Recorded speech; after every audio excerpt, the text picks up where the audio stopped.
In my opinion, this is actually the most important part that we're covering, which is the social impact of the Industrial Revolution and how it changed the lives of individual people. So here's our objectives. Again, we're going to talk about the growth of the Industrial Revolution in cities, and especially this part about social classes. Here's your vocab. Again, you should already know this one, urbanization, just the movement of people from rural areas to the cities. We're going to go over what a tenement is. You already kind of know what a labor union is. And then these two are very important. So the standard of living, this is like related to your social class. This is the level of material goods and services that you can buy. If you have a higher standard of living, you're usually more rich because you have more things available to you. If you have a lower standard of living, you have less things. And then social mobility. This is your ability to move up and down the social scale. In the United States, there's a lot of social mobility. You can go from being very, very poor to very, very rich, or very, very rich to very, very poor fairly easily. So during the Industrial Revolution, people moved to the cities in a process called urbanization. The population absolutely explodes because of this. Because of that and agricultural revolution that we went over and the medical advances, there's just so many people, they need jobs, and they go to the cities. You can see a picture here. I think this is either New York or Chicago. You can see people are just stuffed into buildings everywhere. But this is because, again, those high-paying jobs in the factories, high paying compared to where they previously worked, we'll find out, and the factories just need lots and lots of workers. You can see here the population in London explodes very quickly, going from under a million in to over a million in just 100 years. So the class structure changes very quickly, and this changed due to new industries and urbanization. So our first class is going to be our upper class. These are the people who were born wealthy. They own the railroads, they own the mines, they own the factories. They're those wealthy titans of industry. The second is going to be the middle class. These are the people who start new businesses. They grow due to urbanization. Because there's so many people coming into the cities, there's opportunities for entrepreneurs to start new jobs like stores, steam engine repair. They can run the factories, and they're going to have a pretty comfortable life. And then finally, the majority of people lived in what's called the working class. They live in absolutely terrible conditions, we'll learn about, and they move to the cities to work in the factories that the upper class owns and the middle class runs. This chart here outlines the social classes pretty well and how large they were compared to each other. So the upper class is going to be our smallest, social class, and they're going to be the people again who own the factories. They're very, very wealthy. The growing middle class, who's going to be the people starting businesses, and then finally our working class who work in the factories. They're going to be our poorest class. So we know how the rich and famous live, but the working class and the middle class are going to have the biggest changes. The working class live in these buildings called tenements, and these are extremely crowded multi-story apartment buildings. Just think of the worst apartment building you can think of, and there's just people stuffed into it. It's worse than you can imagine. There's usually no running water, so sewage is just dumped in the street, which leads to disease. There's overcrowding, which leads to, if a flu gets into them or cholera, it just spreads through the whole building. Sometimes the entire buildings will die of cholera, and the next day the landlords will just have more people move in. For their employment, they're going to work in factories, mines, textile mills, steel mills. They're going to do the hard work of an industrialized society. The middle class, which you remember from socialism, is called the bourgeoisie. A lot of them are rags to riches stories. They started in the working class, but they started a business and they became very wealthy. And they're very important to the capitalist because they kind of prove that the free market allows people to move out of the working class and into the middle class. Their living conditions, they begin to move outside the cities into what we would call the suburbs, into well-built, normal-sized homes and neighborhoods. And again, their employment is going to be, they're the entrepreneurs, they start the businesses, they're inventors, they're the people who fix the steam engines, they're the people who fix the conveyor belts and have kind of those skilled labor. The difference between working class and middle class is usually unskilled labor versus skilled labor. Unskilled labor, think of it as jobs that anybody can do with minimal training, whereas skilled labor takes some kind of training and it takes like a degree or something like that.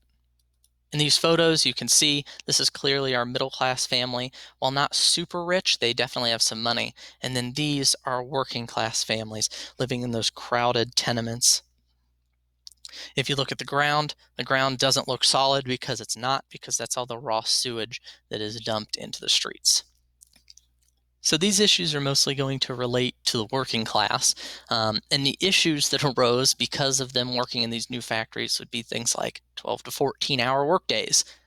They worked 6 to 7 days a week, and a lot of them, they weren't forced to do this. They had to do it to survive. The salaries were so low, you had to work that much.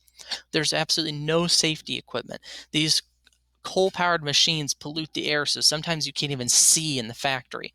Things like mines had little regulations, so they just kept on digging and digging until there was a cave-in or an explosion, and a lot of people get hurt and die because of these working conditions.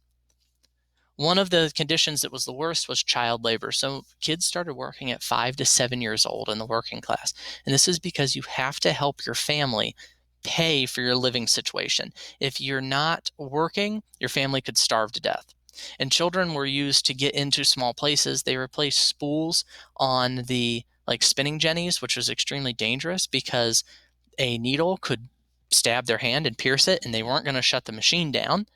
They would sit all day. Little boys would be employed sitting all day in a coal mine, opening and closing air vents in the pitch black for 14 hours a day to keep the air flowing into the mines.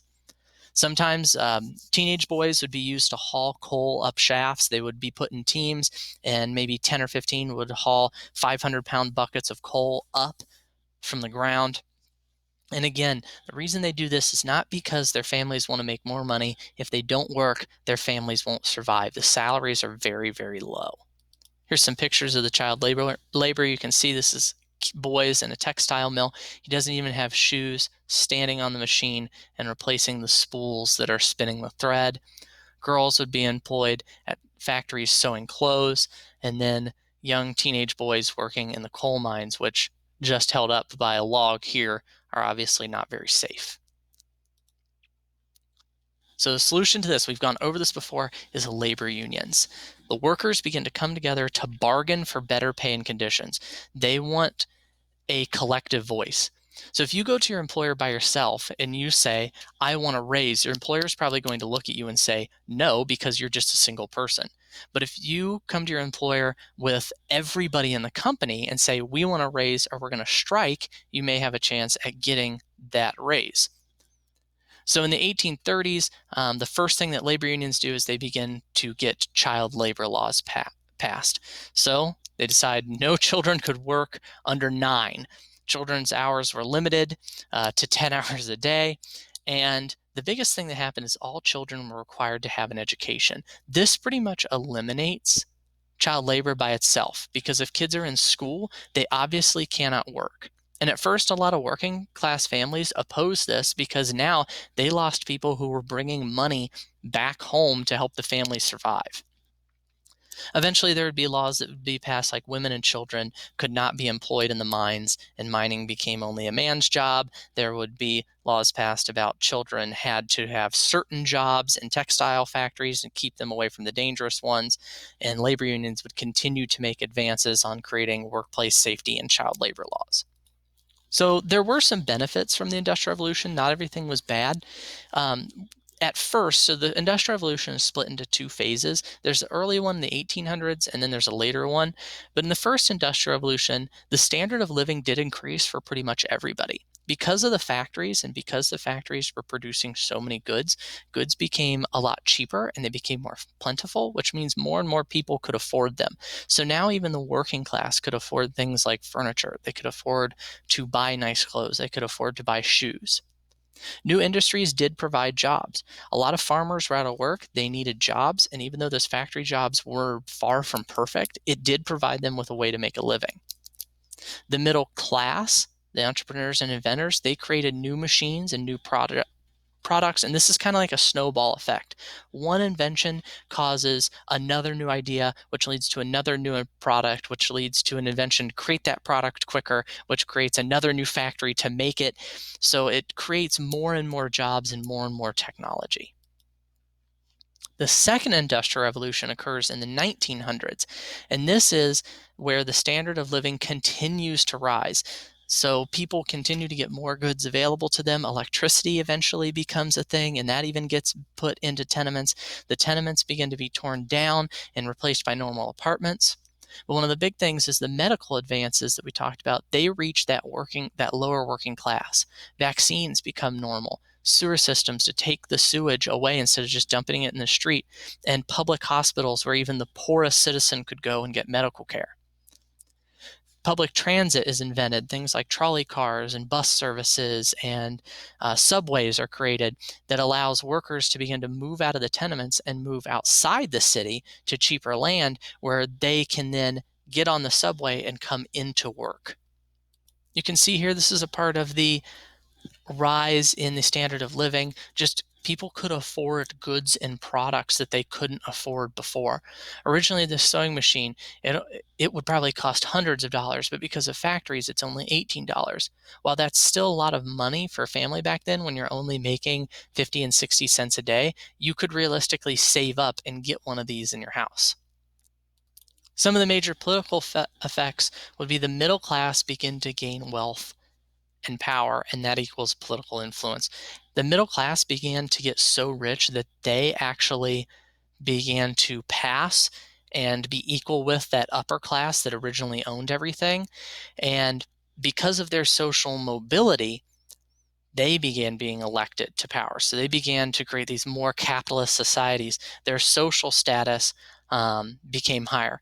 Social status was originally totally determined by your birth. The class you were born into is usually the class you would stay.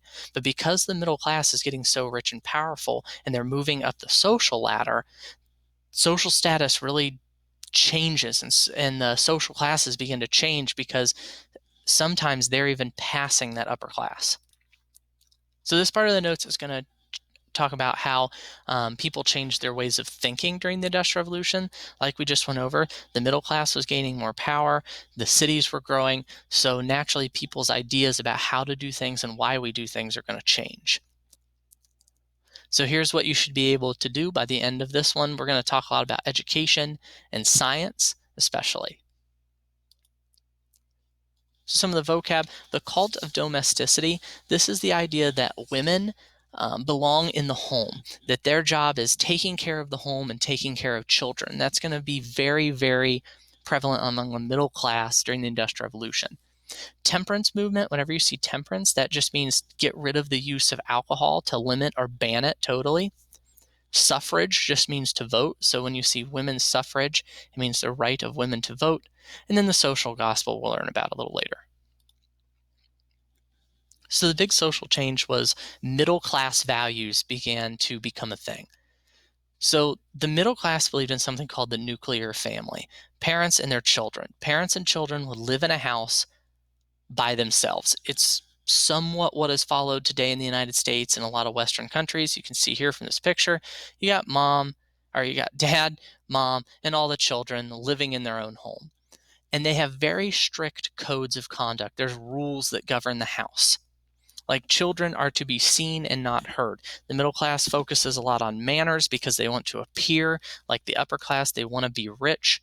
So children are highly educated. They're supposed to be well behaved. A lot of the homes have servants because, remember, they've gained so much power and wealth. They want to be like the upper class, so they're trying to emulate them. And they also believe in the cult of domesticity, that the woman's place was in the home. Women need to learn to be caregivers and homemakers, have children, and then take care of those children. It is the man's job to go out and work and bring home money. It is the mother's job to take care of the home. Lower class women obviously disagree with this because they have to work. They have to go out and get a job, or their families will quite literally be thrown out of their apartment and starve to death. So the middle class and lower class values are very different because of the needs of their situation. You can see here some different pictures of the different social classes. So up here we have the traditional nuclear family, mom taking care of the children, dad going over his financial stuff. We have the servants from the middle class and upper class homes. Being a servant back then actually wasn't a bad job. It was viewed as something that was somewhat honorable. And when you think about it, you got to live in a nice house, you got your meals for free, and compared to working in a factory, it wasn't as hard of a job. And then we have a working class woman over here who has to go to work because the needs of her family demand it. So women were not totally helpless because of the cult of domesticity. Women actually led the charge in a lot of different movements. One of the things is women finally got the right for marriage, divorce, property laws. They could have their own say in those things. If women wanted a divorce, they could say they wanted a divorce. They didn't have to get their husband's permission anymore. But one of the movements that women really led the charge was the temperance movement to get rid of and ban alcohol. Alcohol was a major issue back then, just like it is sometimes today. And a lot of middle class women began to say that alcohol threatened family life, that men would go off and they'd drink away their salary and leave their kids and their wife destitute at home. And they said that by getting rid of alcohol, it would create a more efficient country. So a lot of women campaigned to ban it and create a national ban, both in the United States and in Europe, on alcohol. You can see in this picture here, it's all women in this temperance league destroying all the barrels of alcohol to make a better and safer society. The largest thing that happened, and this is during the second industrial revolution, is women's suffrage becomes normal in a lot of Western countries. And women's suffrage, again, is just the women's right to vote. So by the 1920s, eventually what happened is women had campaigned, and both in Britain and the United States, women had got the right to vote. One key thing about the suffrage movement is it's closely linked with the temperance movement. Temperance and suffrage, while not the same thing, a lot of the women who were in the temperance movement were also in the suffrage movement. Some of the key women in the United States for the suffrage movement would be women like Elizabeth Cady Stanton, Susan B. Anthony, who actually has a coin that she's printed on, and Sojourner Truth, who would run for Black women's suffrage and an anti-lynching campaign, and would be closely allied with both of these two. You can see here suffrage movements around the world. One of the largest changes will be in public education. So before the Industrial Revolution, education was very costly and mostly only the upper class got it. The most education you would usually get would be from your parents, and it may be to read or write. A lot of people didn't even know how to read and write. But because of the Industrial Revolution and the needs of the new industrialized society, public schools become a thing. So you can thank you're going to school to the Industrial Revolution. So what happens is immediately elementary school becomes mandatory. This is partly because in an industrialized society, people have to know how to read and write to work in a factory. And also has the effect of getting children out of the coal mines and out of the factories because they have to go to school. Secondary schools become a lot more common. These are the high schools, and they begin to focus on math and science, but they're still mostly attended by middle class children because the working class kids have to drop out and have to go to work. Boys and girls schooling was radically different. It's not like now where you learn the same things. Girls would go to school to focus on being better wives and mothers. Think of the stereotypical home economics stuff, while boys would go to learn more about science and math to prepare them for their careers as middle-class businessmen. Higher education, colleges, a lot of colleges are founded. They also begin to focus on science and math because engineering was very important during the Industrial Revolution. And it's mostly, again, going to be men from the middle and upper classes because they're the ones founding businesses and running them. But women's schools begin to open, and they're mostly all female, but they're going to also give women these opportunities in science and math and politics. So you should be able to kind of do this, explain how the social order changed, how these changes affected different people during the Industrial Revolution. And if you have any questions, just let me know.